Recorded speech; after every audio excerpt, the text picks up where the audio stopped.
So then I walked down to theatre, which was a very strange experience because I had these compression socks on that obviously have got like a little hole in the bottom, so like you can feel the floor, because I didn't have no shoes on. I just had basically just had this hospital gown on, which, let's face it, shows your arse off to everybody, and these compression socks, and that was it.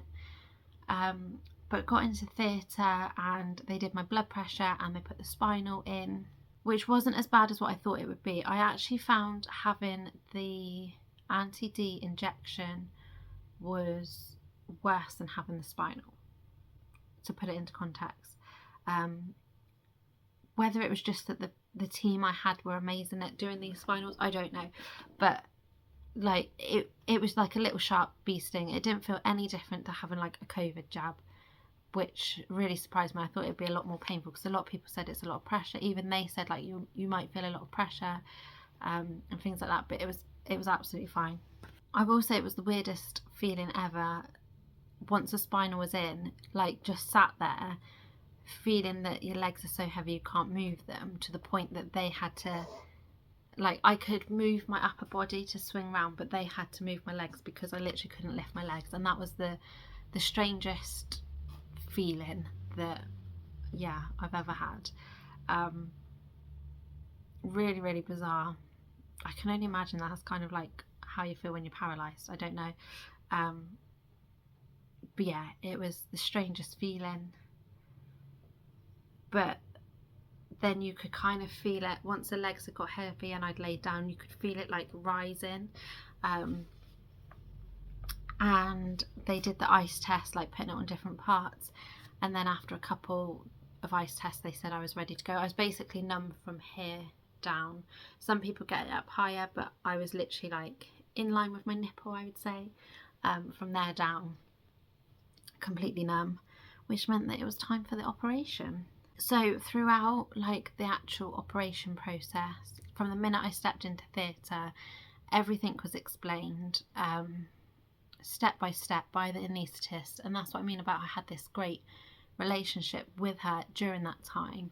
I'm really gelled with her because she just explained every step of the way, you know, everything that I might be feeling, everything that I might be seeing or hearing, and things like that. I don't know if it happens in every hospital. I haven't heard about it happening in my original local hospital, although it might, I don't know. But at the hospital that I gave birth at, they make a big thing about what song you're born to.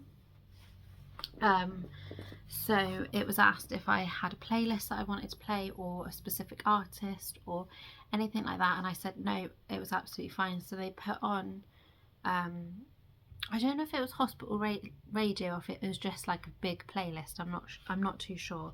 I'd imagine it was just a big playlist because I didn't hear like any talking in between.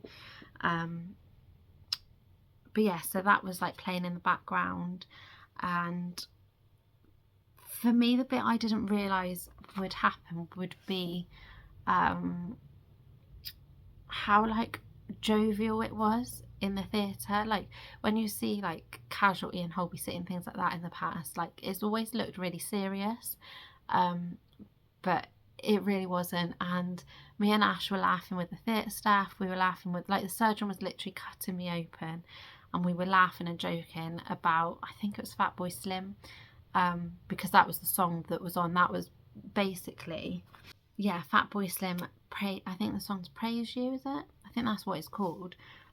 Is basically what Nelly was born to. So like they were literally cutting me open and we were laughing and joking about it,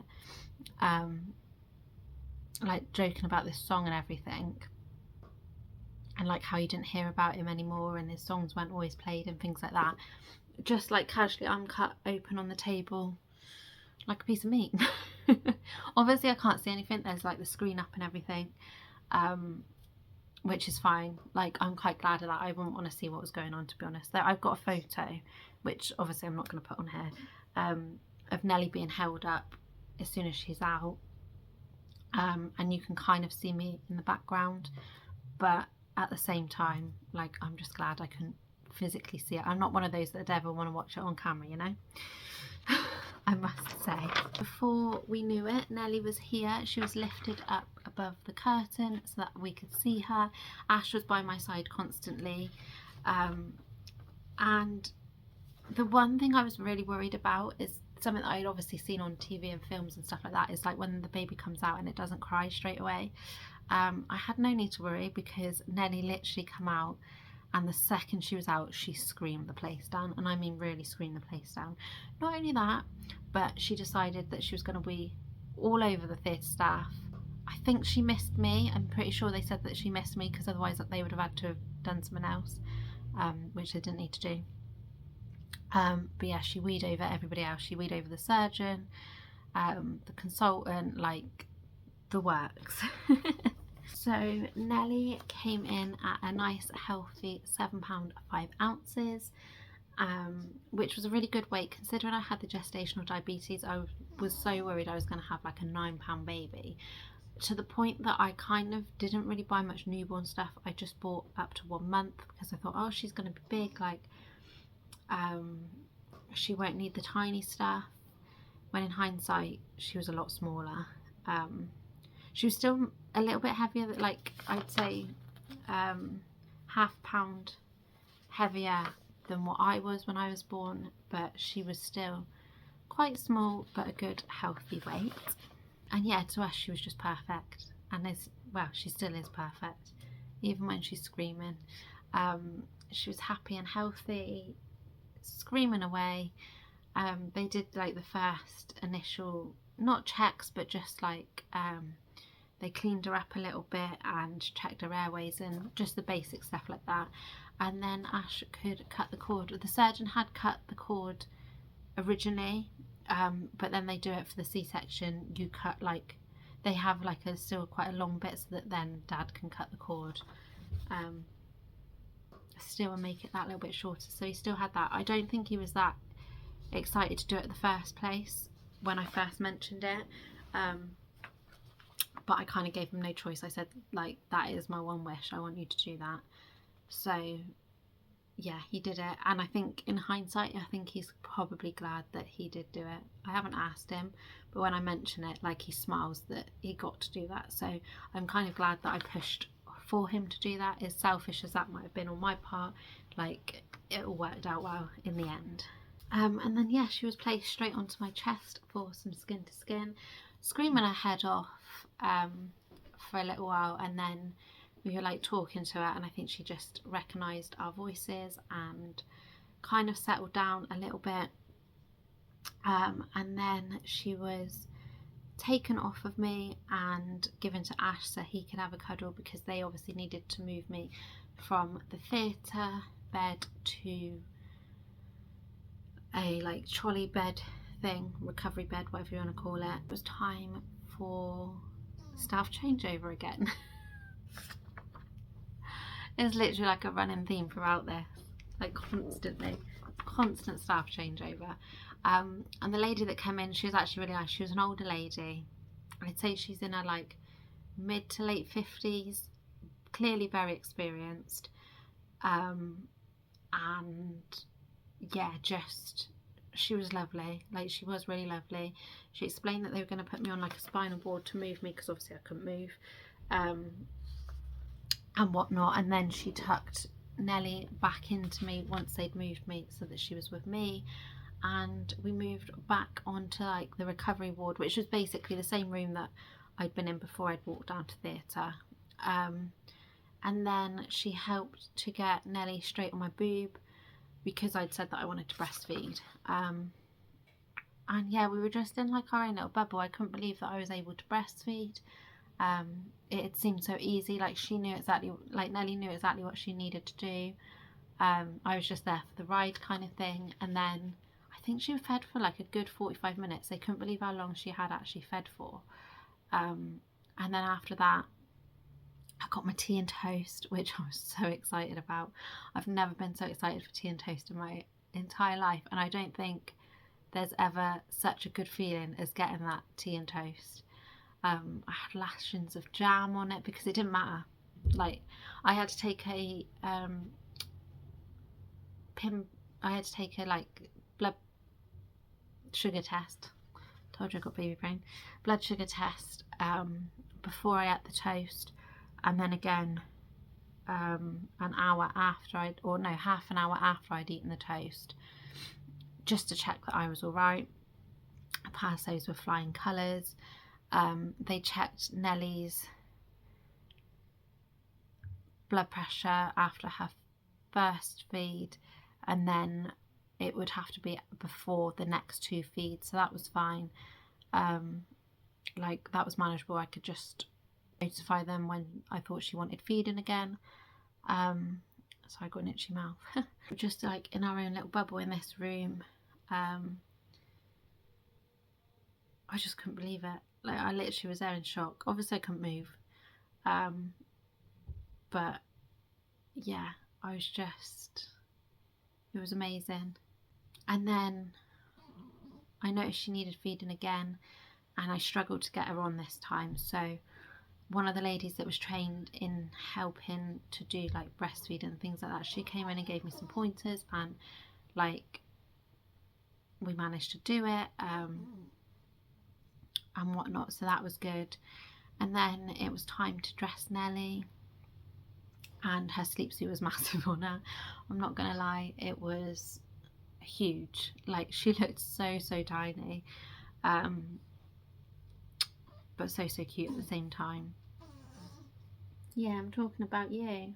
One of the things that I'm really happy about is the fact that the anaesthetist did take lots and lots of photos in theatre. So she took, like, obviously the one when they held Nellie up. She took ones of me, Nellie and Ash, like, all together when Nellie was on my chest. She took ones of Ash cutting the cord. She took ones of like Nellie being weighed and cleaned and things like that. It was just like constant photos. So we were looking through those at the same time. Ash obviously messaged our families and like friends and stuff that we'd said we would let them know when Nellie was here. Yeah, just kind of did those little bits, and then before we knew it, it was like 1 o'clock in the morning. And they said that we were going to be moved back to the other ward that I'd been on. Obviously it would be, I don't know how they do it in other hospitals, but there's like a main ward, and as you first go in, the first section is like the post-labour ward, and then as you go up and around, that's where like inductions are taking place and like the early start of labour and things like that, and that's where you go if you need to be monitored outside of like day assessment unit hours, things like that. And then you go through double doors, which is then like the labour ward, etc. So I was going back to like post-labour ward. So yeah, I was moved down there at 1 AM because, you know, it couldn't possibly happen in the daytime. Everything is like nocturnal. Again, this was a bay of 4, well, this was a ward with 4 bays in, so I was given my bay. I felt quite lucky in a sense that I had the bay with the window again. I quite liked having the bay with the window. Just made me feel a little bit better about things, that I could like at least look out the window rather than just stare at a curtain all the time. And then we decided that it would be better for Ash to go home and get some rest now that Nellie was here. Part of me didn't want him to, I'm not gonna lie, but they literally had like a wooden back chair. It looked basically like a dining chair in there rather than a pull-out bed, so there was no provision for like Dad's to stay, by which point he was exhausted, he was really grouchy. I kind of wanted to cry that he was going so soon, but I knew that he needed to like get rest and whatnot, and he said he'd be back at 6 o'clock when they were allowed back on the wards and whatnot, so like I just accepted it in a nice way. Yeah, and then the hell kind of broke loose after that, I would say. Yeah, I definitely think this is the point. Like the other bits that had happened, you know, like the painful internal examination and various things like that, that to me didn't matter. That was just one of those things in a way. but from the minute I went on that post-labour ward, I kind of feel like that's when the hospital started failing us a little bit. I'm not gonna lie. So I was still numb from the chest down throughout the night, so I couldn't, you know, it's not like a natural labour. I couldn't just roll over, be it painfully, to pick her up. Like I couldn't move, I couldn't grab her, I couldn't settle her if she was a bit unsettled. Thankfully the crib thing like rocked, so I was able to rock her whilst I could reach her, but that was literally all I could do, was to like reach out to the edge of the crib and just rock it slightly. I was laid in a very awkward position that was so uncomfortable. Nobody like thought to ask if I was comfortable or to try and move me or anything like that. What's that noise? I don't know what she was doing there. Like hissing. The one thing that really got to me was that the medication that I'd been given as a side effect makes your skin really itchy, and my god was it itchy. So itchy. I just wanted to like, thank God for you and the sheep. I just wanted to like, it's making me feel itchy now, but I just wanted to like itch my skin red raw. Like if you'd have given me a scrubbing brush, I would have scrubbed my skin off. That was how itchy it was. And then I had, they were like bed mats, similar to like puppy mats. How can itchy it? Similar to puppy mat, like puppy toilet mat things. They were underneath me, obviously to catch any blood so that it didn't spoil their sheets too much. Thankfully I didn't really bleed. Like even the pad, I had like one of those big wedgie pads on, like adult nappy type things, and even that had the tiniest bit of blood on. I didn't really bleed at all whilst I was in the hospital.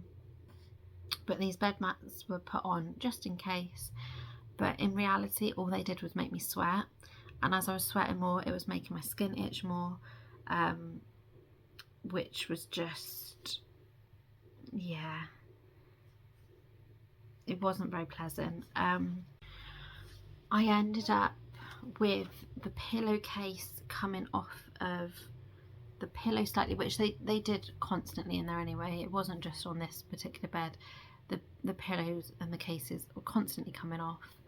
But where I'd been sweating, because I was so sweaty with these bed mats on, and I was really obviously itchy, but the pillow had like, it was on my head but it had half slunk down to my back as well to try and support my back, but where the sweat was, and I can only presume what the pillows, they must be sprayed in something like antibacterial, like some sort of cleaning material to obviously keep it sanitary, and where the pillowcase had come off, this pillow contacted with the sweat of my skin and at some point had a reaction, so I ended up with a big, like this sort of size, I'd say, chemical burn on my back. That's going to scar. That's, you know, it's never gonna fully heal, I don't think, or like it has healed, but like you can still see this like massive scar, and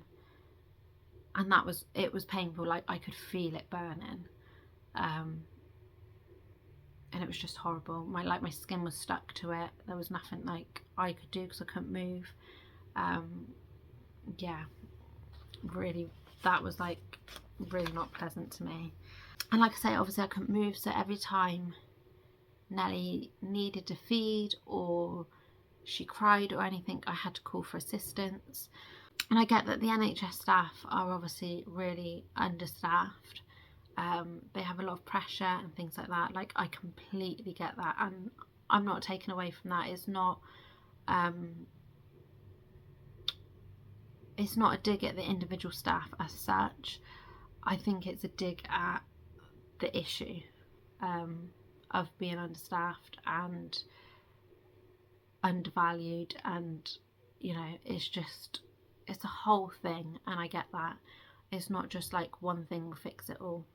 But because obviously I had to keep ringing, so like I had to ring before a feed anyway for like 2 times so that Nelly could have her blood test, her blood sugars done to make sure that she passed all 3. But also obviously I couldn't pick her up myself, so I needed someone to pick her up and place her to me. And then I had to ring again to get them to put Nelly back in the crib after a feed. And there was only 2 people on, first of all, at night on the post-labour ward. Bearing in mind there was probably about 20, I'd say about 20 of us on those wards. And so understandably she was run ragged, but she did make me feel, there was the midwife and there was like a health care worker, helper thing, person. She wasn't a midwife, I know that much, or like trained in anything like that. But she did make me feel like it was a huge inconvenience to have to keep coming and picking my baby up to pass her to me. And I remember, I think it was like the 2nd or 3rd feed I did, because Nelly was feeding like every hour. You know, she's a newborn, she's only a few hours old, like she wanted to feed every like little while, but they said that I couldn't keep her in with me because in case I fell asleep, which is understandable and I get that, and I wouldn't want to do that anyway. But yeah, I just felt like it was a huge inconvenience every time they come back and I said like, oh, she's due a feed, like I'd get a huff and a puff. And I think it was the 2nd or 3rd feed I just like burst into tears during that feed because of how the staff had made me feel. It wasn't pleasant, I must say that. And I just felt so helpless because there was nothing I could do about the situation. Ash had gone home because there wasn't provisions for him to stay there. Like if they'd have had a pull-out chair, he would have stayed and he would have helped me, and I wouldn't have needed the help of that staff. Like obviously I would have rathered Ash be the one to help me, not people I didn't know, you know. And then about 4 a.m. the pain came back so strong, and I'd been told to keep on top of the painkillers, to just buzz through and ask for pain relief whenever, you know, like I must keep on top of the pain relief, I can't let it get too bad and all things like this. And so I buzzed and I asked for some more pain relief, and that same midwife that had made me feel like I was such an inconvenience basically turned around and said that she had a long list of stuff to do and I would just have to wait a while, which I get she was busy and maybe there was higher priority things on her to-do list. But then I heard her laughing and joking and having a cup of tea out in the corridor. She was laughing with like I don't know if they're called porters or kitchen staff or whatever it is. She was laughing and joking with them, which I get she's got to have a break and everything, but at the same time, like, I was in agony by this point. And it was just more the way she'd said it. Like, I wouldn't have minded if she'd have said, like, okay, we'll get something sorted and gone off. Even if she still had her cup of tea and laughed and joked, like, at least she could have been pleasant about it, but she wasn't. She just, again, made me feel like I was kicking up a fuss for nothing. Yeah, which, when I was in an emotional state anyway, because I've got this newborn baby and I can't move because the birth didn't go how I wanted it to. Yeah, it was pretty hard to take. Yeah, her answer basically, I have got it written down here, like quoted what she said. She basically said I'd have to wait and grin and bear it for as long as need be. Which I don't think was very good bed manner, I'm not gonna lie. 2 hours later, I finally got my pain relief, by which point it was a little bit too late because it kind of just took the edge off of my pain, to be honest. But I think I'm going to have to adjourn this here because she's waking up, and I will continue either later on or probably tomorrow now. As you can probably tell, it's a different day now. You will also be able to hear some squeaking because Nelly is literally right next to you this side this time, currently sat in her bouncer watching Barney. hoping that she might want to go to sleep in a minute, but we shall see. So Ash obviously went home and got some rest. Like I say, I really didn't get much rest whatsoever. It just felt like I was constantly either pressing the button, waiting for someone to come, or, you know, it wasn't a nice experience in the slightest. Yeah, you say hello to everyone. Ready to go? Ready? Thank you. Okay, you enjoy that. Yeah, so added to that, there was a lady next to me that was struggling to breastfeed. She'd been there a couple of nights. She had, do you not want it now? She had people coming in constantly to try and support her. She was crying. In the end, she ended up having to pump a little bit and then give a formula bottle as well, because the baby just couldn't latch basically, and she was getting stressed, and obviously it wasn't nice for anybody to hear that. And then the lady opposite me was snoring really loudly, and then the person next to her, I think the woman might have had, like, I don't know if it was baby blues or if she was depressed beforehand, but she had a few issues. She'd been in hospital for a few days. I don't think the... Do you want it or not? Do you want it or not? She'd had people coming in and out, like mental health things as well. But her partner, although he seemed really nice when I spoke to him, he was really condescending and actually quite abusive towards her. And my heart was breaking for her, to be honest, because we could all hear what was being said. It wasn't nice. And it actually got to the verge where I wanted to turn around and say, like, you need to ask him to leave. He's being really horrible. Having been in situations like that in the past, like, I knew the signs, I could see what was happening. And yeah, but... Oh. Yeah, I know, you don't want it because it's formula. I know. So... yeah, sleep just basically wasn't happening. So as you can imagine, by the time 7 AM arrived, I just wanted Ash to be there helping me, supporting me and what have you. He'd set an alarm at 6, but I don't know if I've mentioned on this channel, but he is a nightmare for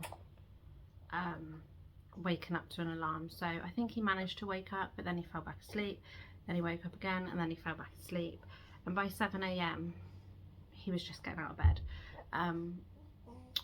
I had wanted him to put in the car, so obviously we had the car seat in there, but I wanted him to put in the wheels of the pram and the adapters, because you can put the car seat on there, because I just thought it'd be easier than trying to carry it. The hospital that we were at, it was quite a walk. It was a good 10-15 minute walk back to the car, and carrying all of our bags as well as the little one in a car seat was just not practical. It would either be a case of Ash would have to make 2 journeys, or if we could have the wheels, we could kind of put the car seat on the top and then load up underneath, and then still have like a spare hand to carry anything extra as well. Oh god, Paw Patrol's just come on the TV. Can I wipe your face, please? Yeah, you're making such a mess. You're making such a mess, madam. So, yeah, that was kind of the situation. He was just getting out of bed. Obviously, he'd said he was going to be there for 6 o'clock. He wasn't. Other people's partners were coming in by that point, because I could hear the door going constantly and people coming in and like signing in and whatnot, and Ash wasn't one of them. Every time I heard the door, I was getting excited thinking it was him. It wasn't. Obviously I was in a lot of pain by this point, and I'd been crying, I was upset, I was stressed. Yeah, it wasn't pleasant.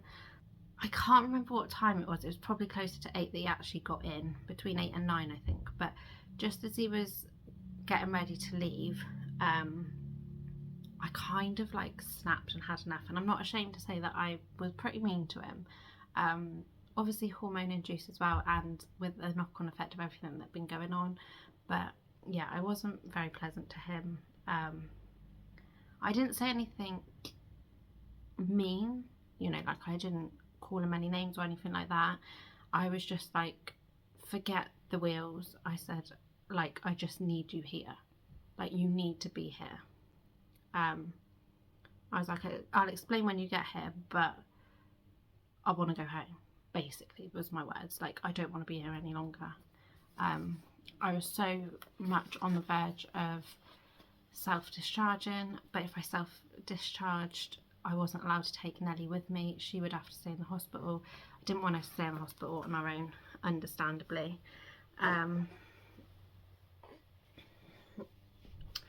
So, you're a fidget bum when you're trying to get to sleep, aren't you? Yeah, you're a fidget bum.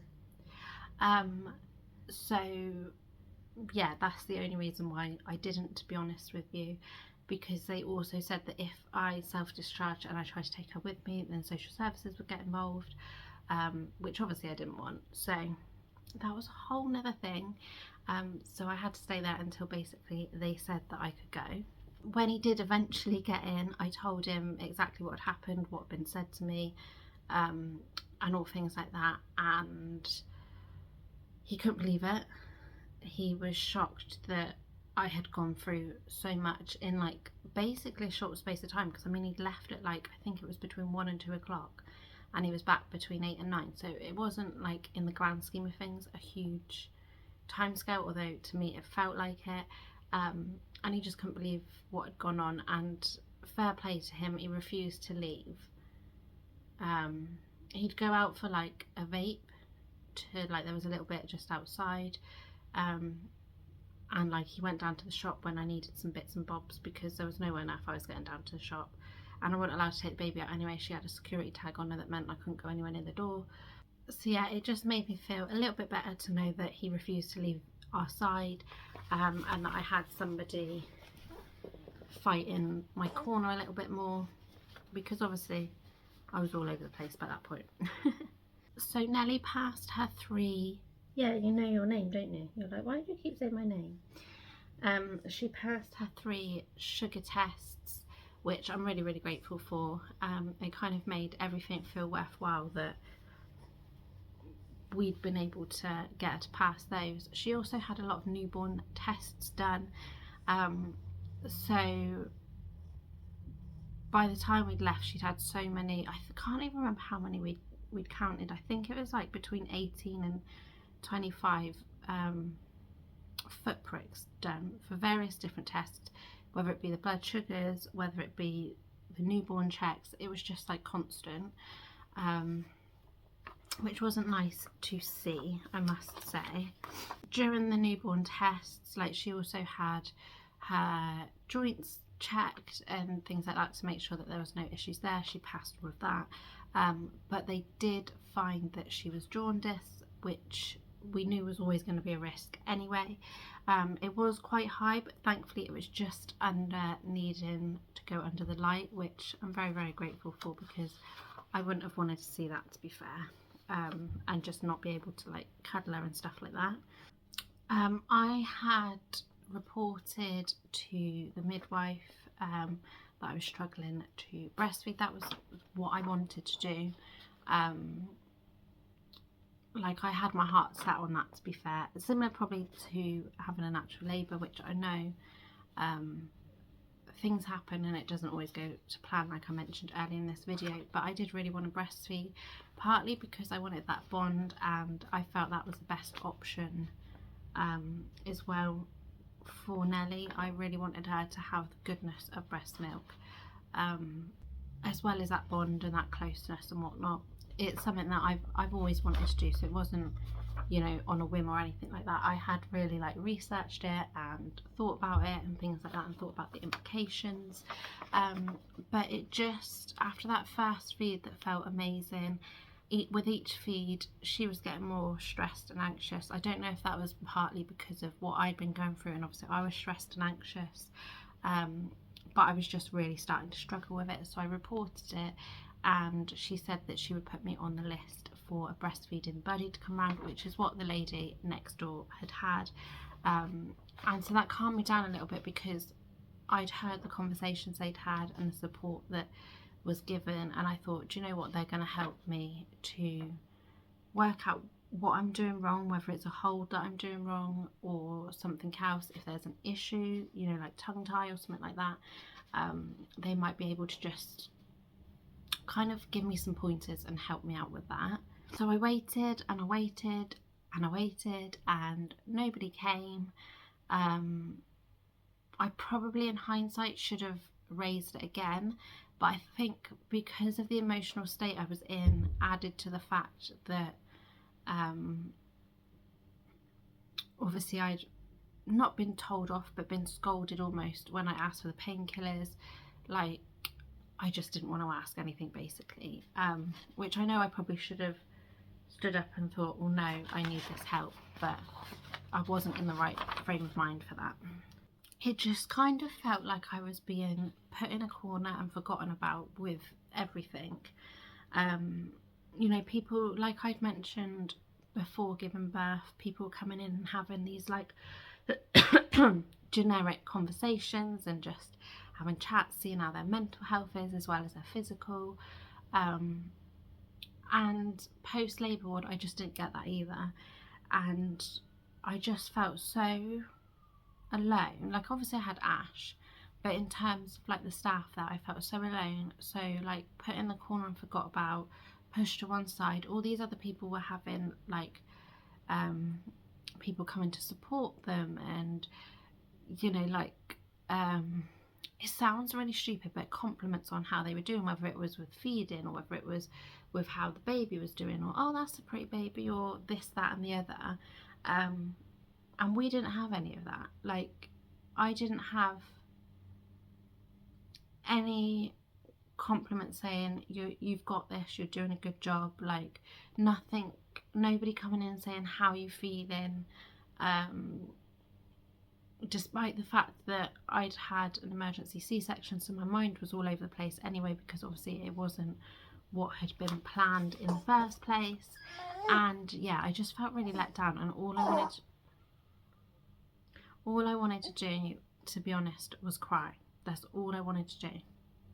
And it kind of left me feeling like what should have been a happy time was just really stressful and anxious, and yeah, it just wasn't a pleasant experience, to the point that, like I say, I wanted to discharge myself. And added to that, I literally turned around to Ash, despite the fact that obviously Nelly was like hours old by this point. I literally turned around to Ash and said, if we have any more children, I'm not giving birth here. Like, I do not want to go through this experience of the people again, which is a shame, because it's a hospital that is really well known for its maternity stuff and for like its childbirth stuff, and you know, the actual procedures they do really well, and they've got such a high success rate on various different things. But like the nurse and staff, the bedside manner, things like that, just let it down massively, unfortunately. So we knew, I can't remember if I mentioned at the start of this video or not, but we knew because of the gestational diabetes that we had to stay in for 24 hours, or mainly Nelly had to stay in for 24 hours to do those tests and then to keep an eye on her and stuff. So then a midwife come round about mid-morning, and she was telling people when they could be discharged. Everyone had a discharge time, and surprise to surprise, mine was 1 AM, which we couldn't quite work out anyway. And the midwife couldn't give us an answer as to why it was 1 AM, because Nelly had been born at like 7:30. So if it was 24 hours, you would think it would be closer to that, not at like 1 AM. So we were given the option. She was like, well, you can go at 1 AM, and she was like laughing and joking, thinking we wouldn't select that option. She's like, or you can just stay overnight and, you know, go at 8 o'clock in the morning when like the new staff come on, and they can discharge you that way. And I literally turned around to her, I was like, no, I'm going at 1 AM, like I just want to go home as soon as possible. And she was quite shocked at that, I think. But yeah, my experience, just I couldn't do another night in there. I really couldn't. I just wanted to be at home. I wasn't getting the support that I thought I was going to get anyway, so in a nice way, what was the point in staying there where I couldn't sleep because there's too many people and too much going on. Obviously the other 3 people that I was with, they were all going to go home, which meant that new people were going to be in the beds, which meant that they were going to have their obs done every 2 hours, because that was the thing, post-operative ward, obs were done every 2 hours. So like, even though my obs wouldn't be done anymore, other people's would, and you'd hear the constant beeping, the talking, like I couldn't do it. And obviously Ash didn't want to leave my side, but there was no provisions for him to stay, so yeah, going home was just the only option, I feel like, for us. And then the rest of the day was basically spent waiting around. I sorted through our hospital bag so that it had like everything sectioned, so when I got home I either knew where everything was that I needed, or I could stick things in the wash, it was all together. Just little bits like that. I was just trying to keep as busy as I possibly could. Yeah, it was a long day, we'll say that. And then it got to about 11 p.m, so obviously like 2 hours from discharge time, and we hadn't heard anything about our discharge. I don't think we'd even seen anyone since about 3-4 o'clock in the afternoon. Like literally nobody had come to check. I could have, if it wasn't for the security tag on Nellie's foot, I could have probably walked out and they wouldn't have even noticed. That's how like pushed in the corner we were. Yeah, so I kind of like grumbled to Ash, and he was like, do you know what, I'm going to go and find out what the hell's going on, because yeah, we just didn't have a clue. Shift changeover had happened, no one had even come to see us and introduce themselves in that respect, so I had no idea who my midwife was for that shift. No one had bothered with us. It was literally like we were invisible. It was at this point that we were told that Nellie was something called DAP positive, which basically means that at some point mine and her blood had mixed, most likely during the actual pregnancy, which the only time I can kind of pinpoint it might have been was early pregnancy. I was about 9 weeks and I had a couple of bleeds. The first one, 111 told me to just keep an eye on it. The second one, my doctor booked through to the early pregnancy unit, and I went and had an early scan, which I think I mentioned in my first trimester symptoms vlog anyway. But they decided that they wouldn't give me the anti-D injection, they would wait and see if there was another bleed and then do it. And I think in hindsight that's possibly where the blood mixed, I'm not entirely sure. But yeah, so we didn't find out that she was DAP positive, despite the fact that the test results had been done. I think she was about 2 hours old when she had the test done, and they'd had the results back for hours, and nobody had said anything to us. The midwife did apologise when she like explained, because she said to Asha like, I'll come and talk to you both, and she did apologise that nobody had said anything, but to me that wasn't the point. There was an issue with my daughter's health and they failed to tell us, you know. I was absolutely livid. So basically, because of the DAP positive result, Nellie needed some medicine, she needed folic acid, and that was what we were waiting for. They couldn't discharge us unless we had the medicine, which we didn't even know that's what we were waiting for. And the midwife, she was trying her best, but she couldn't get hold of anybody that could prescribe the medicine so that we could go home. There was one person I think that could do it, but they were covering A&E, the children's ward, maternity, so like getting hold of them was an absolute nightmare. And like, credit to her, she was a lovely midwife. I wish I'd had her on the previous nights, because yeah, she was really, really helpful. She even explained what DAP positive was, because we didn't even know what it was. I hadn't heard of it before. So like she actually took the time to explain it so that we understood it.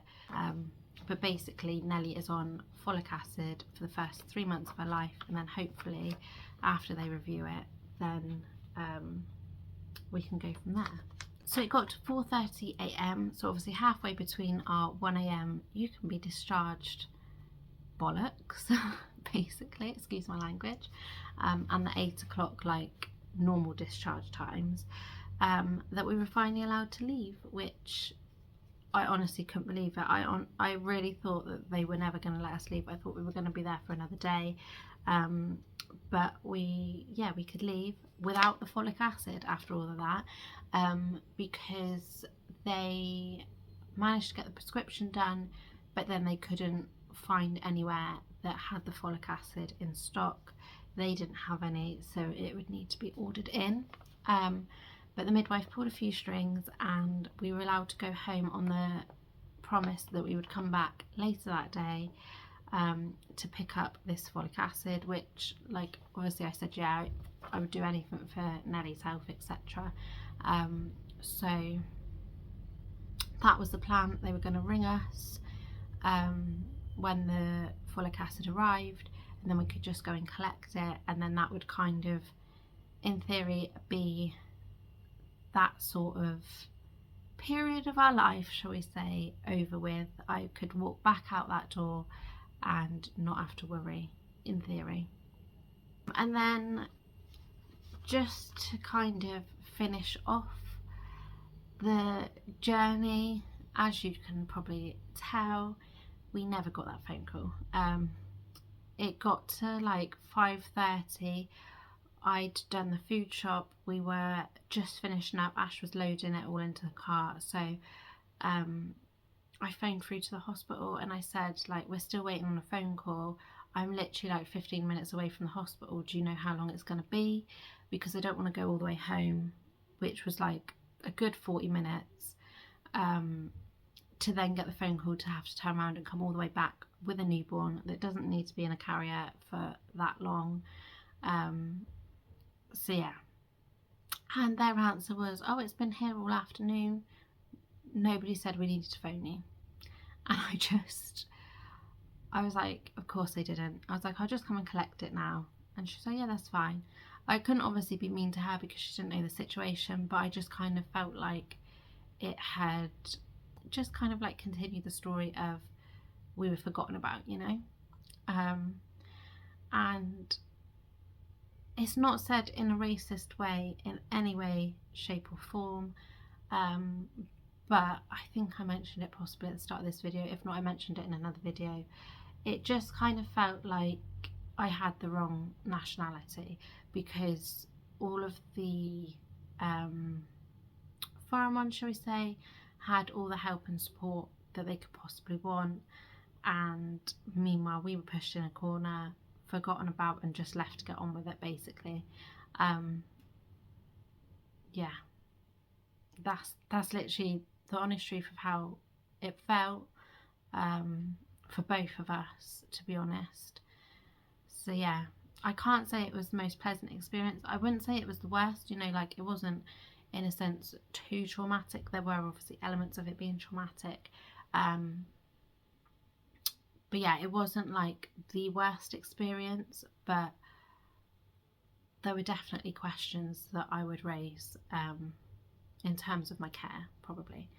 And also, just to add to it, at one point because there was that midwife and like the healthcare assistant actually came in at one point to give Nellie to me to feed her on that first night, and then afterwards she rolled up a spare blanket to arch around the head, almost like a sleepy head type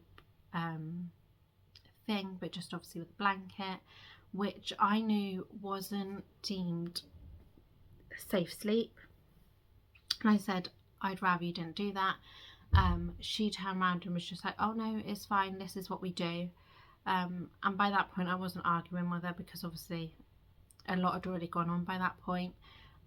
So that was wrapped around her, and I thought, do you know what, I'm going to leave it until someone else comes in, sees it, and then they can assess the situation. And sure enough, the doctor came in to do like the checks on her joints and everything at about like between 7 and 8 o'clock in the morning, saw it and was absolutely livid. Not with me, because I'd said like I asked for it not to be done, and that was ignored, knowing that I couldn't move to change that. And yeah, she couldn't believe it. She wasn't livid with me because, like she'd said, that the previous person she'd looked at had also had that done as well, so she knew it wasn't us doing it, because in a nice way, we're first time parents, we wouldn't have known to do that. And yeah, even she said that there was questions that needed to be raised on that ward about safety issues. So it kind of made me feel like my gut instinct and how I was feeling wasn't just like in my mind, because there clearly was issues there. So yeah, that is my labour and birth kind of story. Somebody was bored of it. It didn't go to plan, wasn't particularly nice, but I wouldn't say it's put me off having another baby in the future. But it has definitely put me off having a baby at that hospital, which I'm gutted about, because like I say, it's known for how good its service is to pregnant women. But yeah, so that is the end of this video. I am going to be filming a Q&A possibly next week. I've got a few questions come through already, so yeah, I think I'll probably film that. I'll give it like a few more days or something after this video goes live. So if you do have any questions, feel free to leave them down below. You can message them to me. Yeah, just send them in. I'll put another box probably on Instagram when this video goes live, just to get some more questions on there if necessary. It can be about anything. It can be pregnancy, birth and labour, parenting, newborn life. It can just be anything, like lifestyle, beauty, anything at all. Just ask away, and I will try my best to answer them in that video. But thank you so much for watching, especially if you stuck to the end. I know it's a long video, I can tell by how much I've been recording, and I don't think I'm going to be able to cut it down all that much, but yeah, as you can tell, a lot went on. So well done if you stuck to the end. Please remember to like if you enjoyed this video, and I would love for you to subscribe and stick around. It's entirely free, and it just means that you get notified when I upload a new video, and then it's up to you whether you watch it or not, if it is something that you think you're going to enjoy. But yeah, I will see you all again soon. Bye bye.